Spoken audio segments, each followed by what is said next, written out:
अस्सलाम वालेकुम स्टूडेंट्स, आज का हमारा टॉपिक क्रॉस प्रोडक्ट है, dot product, the dot product. अब डॉट प्रोडक्ट वेक्टर चैप्टर के अंदर इसको हम कैसे पढ़ते हैं और इसकी क्या इंपॉर्टेंस है, इसको हम अपने आज के इस लेक्चर में डिस्कस करते हैं। डॉट प्रोडक्ट को पढ़ने से पहले मैं आपको कुछ क्वांटिटीज़, कुछ चीज़ें बता दूं कि जिनमें जैसे कि आपकी याद दहानी के लिए हमने स्टार्ट में किया था कि वेक्टर और स्केलर में क्या डिफरेंस है। Vector, what is vector and what is scalar. ठीक है, तो बेटा यहाँ पे क्या है, आपके पास वेक्टर कौन सा होता है कि जिसके पास डायरेक्शन होती है।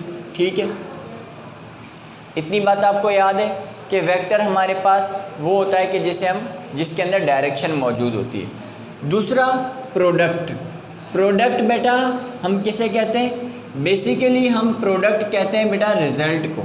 ठीक है, यानी कि दो या दो से ज़्यादा चीज़ों का हम कहते हैं ना भाई ये फ़लाँ प्रोडक्ट है, ये फ़लाँ प्रोडक्ट है। प्रोडक्ट का मतलब कि किसी भी दो एलिमेंट्स को मिलाकर, दो चीज़ों को मिलाकर, दो कंपोनेंट्स को मिलाकर एक नया हमारे पास जो कंपोजिशन आ रही है उसको हम कहते हैं ये आपकी प्रोडक्ट है। तो प्रोडक्ट में क्या होता है, बेसिकली रिज़ल्ट होता है बेटा। जो भी आपने कुछ क्वांटिटीज़ को, कुछ चीज़ों को मिलाकर एक नई प्रोडक्ट बनाई है।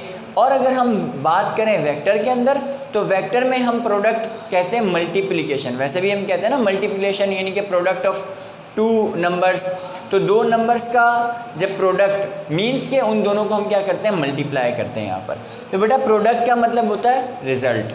दूसरा, अगर हम बात करें एक्सिस की, तो हमारे पास तीन किस्म के एक्सिस होते हैं, जिनमें आपके पास बेटा एक्स, वाई एंड जेड। ठीक है, x component, y component and z component. We know that x component आपका हॉरिजेंटल है, वर्टिकल आपका वाई कंपोनेंट है और इसी तरीके से जेड कंपोनेंट। ठीक है, अगर हम हायर लेवल पर देखते हैं तो हम एक्स वाई, हम इस ब्लॉक को किसी भी तरफ मूव कर दें तो हम किसी का भी नाम दे देते हैं वहाँ पे। एक्स का नाम, एक्स को फॉर एग्जांपल वर्टिकल को हम एक्स का नाम दे दें, ठीक है, हॉरिजेंटल को वाई का नाम दे दें। तो हायर लेवल पर जब हम फिज़िक्स स्टडी करते हैं तो वहाँ पर हम कुछ कंडीशंस के मुताबिक इसको ऐसे भी लेते हैं। मगर यहाँ फर्स्ट ईयर के अंदर आपके हम एक्स से आप हॉरिजेंटल डायरेक्शन होगी, वाई आपका जो है ना वो वर्टिकल डायरेक्शन में होगा। ठीक है बेटा, अगर हम बात करें यहाँ पर एंगल की, तो एंगल आपके पास जो होते हैं हमारे पास cos theta and sine theta. और हम जानते हैं कि कॉस थीटा हमारे पास कौन सा होता है बेटा, कॉस थीटा किस लिए यूज़ होता है, एक्स कंपोनेंट के लिए। एक्स कंपोनेंट के लिए आपके पास हम कॉस थीटा को लेते हैं और वाई कंपोनेंट के लिए हम किसको लेते हैं, साइन थीटा को। ठीक है, ये चीज़ आप याद रखिएगा। दूसरा ये कि जो एक्स कंपोनेंट होता है ये, इसको हम आई कैप से रिप्रेजेंट करते हैं। ठीक है, जो वाई कंपोनेंट होता है आपका, आप उसको जे कैप से रिप्रेजेंट करते हैं और जो आपका जेड कंपोनेंट होता है इसको हम के कैप से रिप्रेजेंट करते हैं। ठीक है, ये डॉट प्रोडक्ट से पहले की कुछ चीज़ें हैं, इसको आप याद कर लीजिएगा। अब कैप से क्या मुराद है, ये भी हमने लास्ट लेक्चर में पढ़ा है। कैप का मतलब हमारे पास यूनिट वेक्टर। इट मीन कि ये है तो वेक्टर, मगर इसकी ये वो वेक्टर है कि जिसकी वजह से एक वैल्यू के ऊपर कोई भी फ़र्क नहीं पड़ता। क्यों? क्योंकि वैल्यू 1 है आपके पास यूनिट वेक्टर की। अब अगर हम बेटा बात करें डॉट प्रोडक्ट की, तो डॉट प्रोडक्ट क्या होता है, आइए हम इसको देखते हैं कि डॉट प्रोडक्ट आपके पास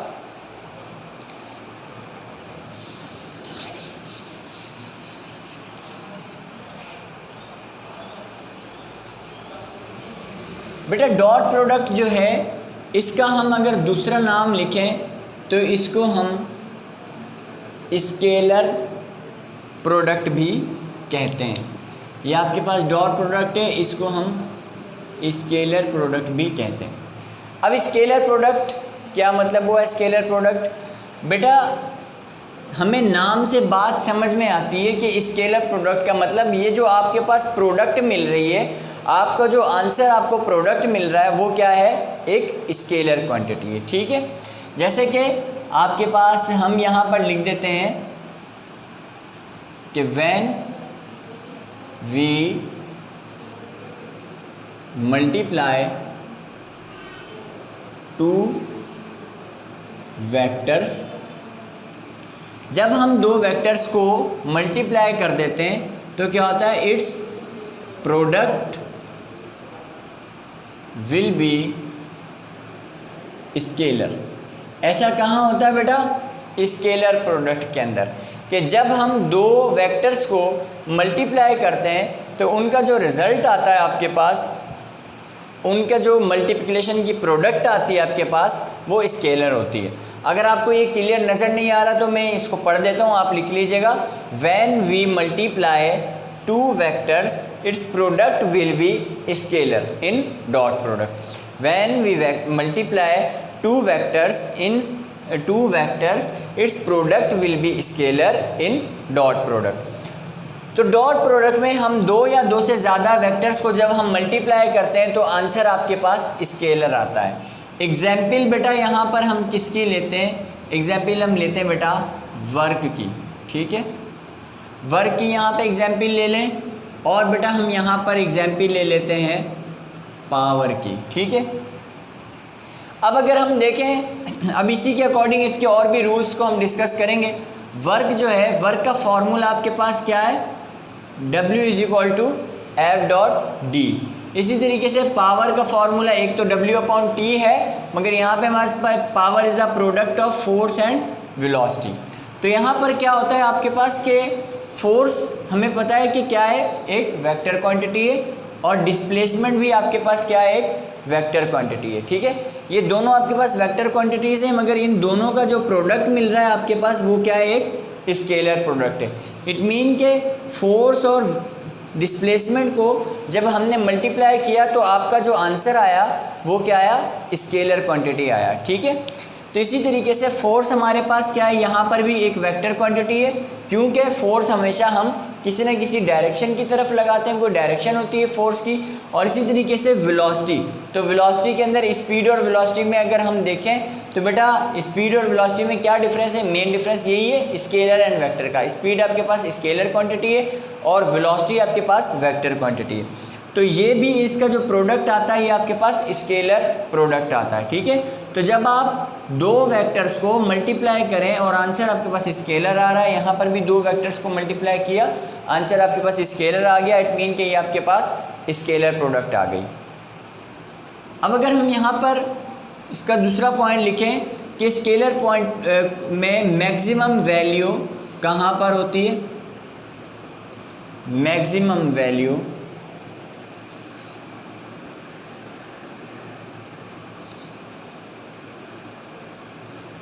when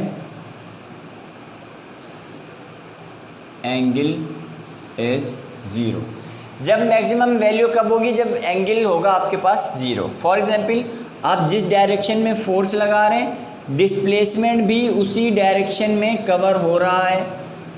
आपने इसको मैंने फोर्स लगाई, ठीक है, तो मैं जिस तरफ फोर्स लगा रहा हूँ, ठीक है, यहाँ पर मैंने रखा हुआ है, मैं जिस तरफ फोर्स लगा रहा हूँ डिस्प्लेसमेंट उसी तरफ अगर कवर हो रहा है, ठीक है, तो आपके पास क्या होगा, ये वर्क डन होगा।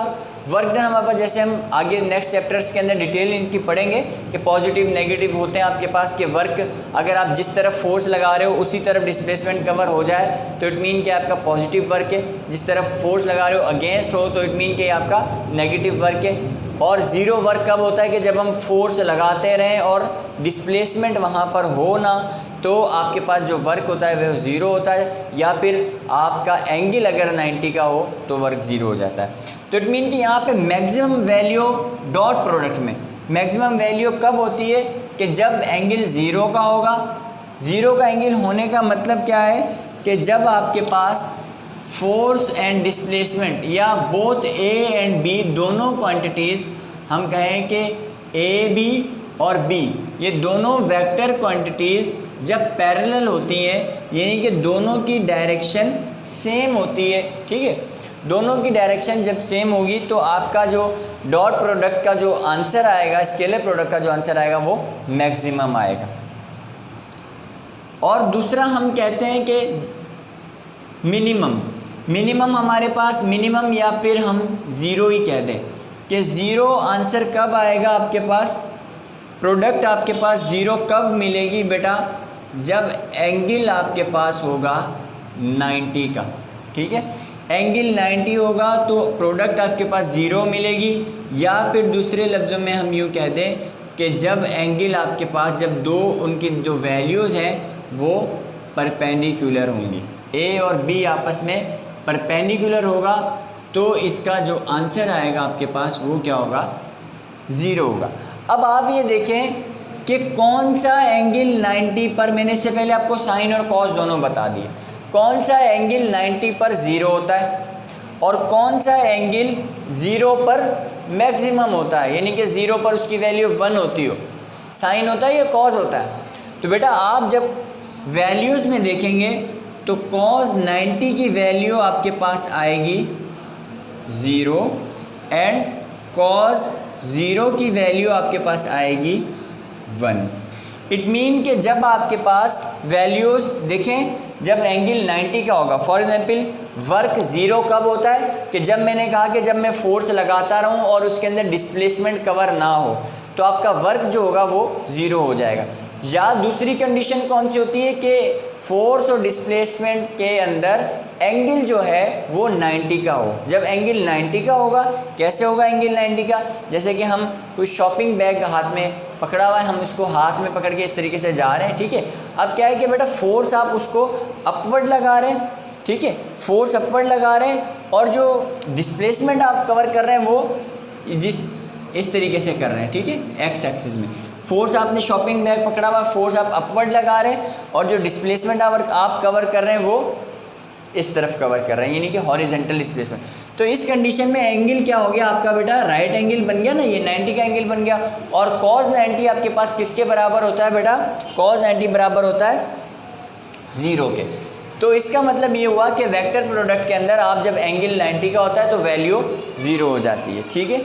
उसके बाद हम, ये आई होप कि आप लोगों ने लिख लिए होंगे, अगर नहीं लिखे तो आप इसको लिख लीजिए। उसके बाद बेटा देखें कि यहाँ पर क्या है आपके पास,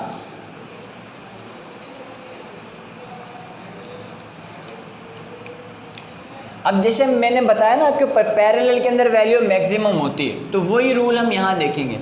इट मीन के i dot i is equal to j dot j is equal to k dot k, ये हमारे पास इनका आंसर होता है 1।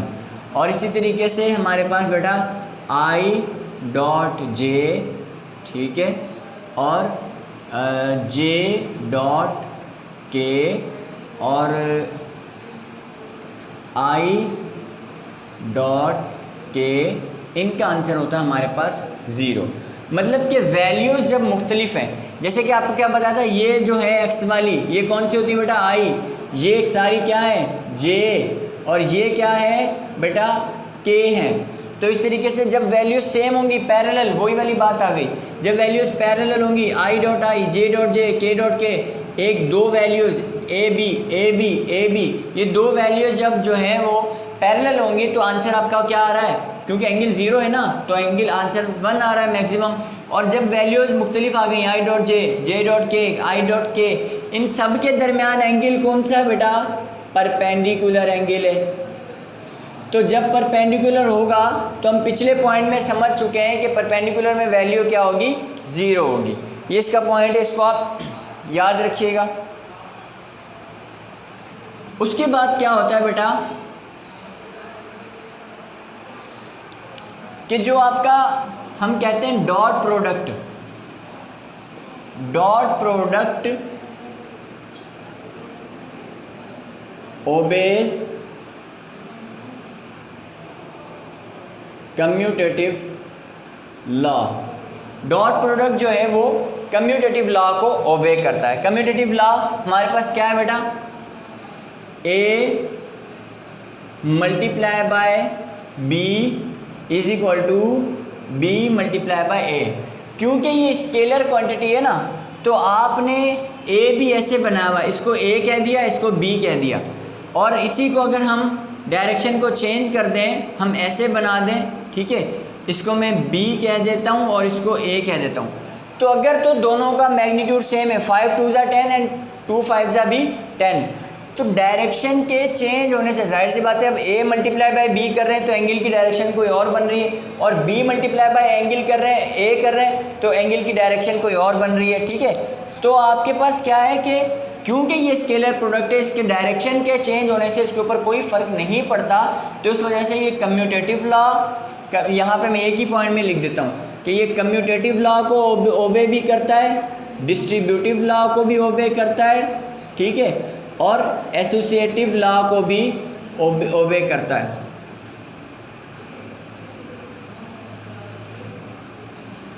Commutative, distributive and associative. अब ये जो लॉज हैं ये मैंने आपको बेटा पहले लेक्चर्स के अंदर बताए हुए हैं कि कम्यूटेटिव लॉ क्या होता है, और मैथ के अंदर भी आपने सेट चैप्टर में पढ़े कि कम्यूटेटिव लॉ क्या होता है, डिस्ट्रीब्यूटिव क्या है, और आपके पास एसोसिएटिव लॉ कौन सा है। अब यहाँ पर बेटा आपके पास क्या है कि तीनों जो लॉज हैं वो ड्यू टू डायरेक्शन इसके ऊपर क्या होते हैं बेटा, अप्लाई होते हैं, क्योंकि डायरेक्शन के चेंज होने से इसके ऊपर कोई फ़र्क नहीं पड़ता।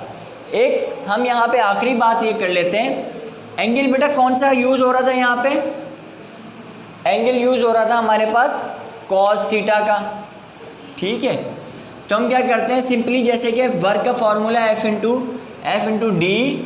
अब एंगल यूज़ करना होता है ना तो मोस्टली ऐसे लिखी होती है वैल्यू, यानी कि डॉट को हटाकर हम एंगल का साइन, वैसे डॉट के साथ भी लिखें तो कोई प्रॉब्लम नहीं है, मगर मोस्टली हम कहते हैं भाई डॉट प्रोडक्ट है। डॉट प्रोडक्ट इसीलिए कि हम मल्टीप्लाई की जगह यहाँ पर डॉट यूज़ कर रहे हैं, और दोनों क्वांटिटीज़ वेक्टर है, इनका आंसर स्केलर है।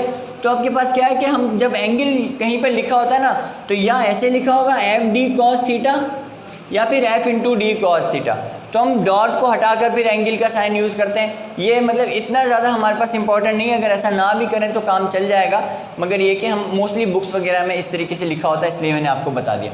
तो बेटा ये आज का हमारा लेक्चर था डॉट प्रोडक्ट। इसके बाद हम इंशाल्लाह नेक्स्ट लेक्चर में पढ़ेंगे क्रॉस प्रोडक्ट यानी कि वेक्टर प्रोडक्ट।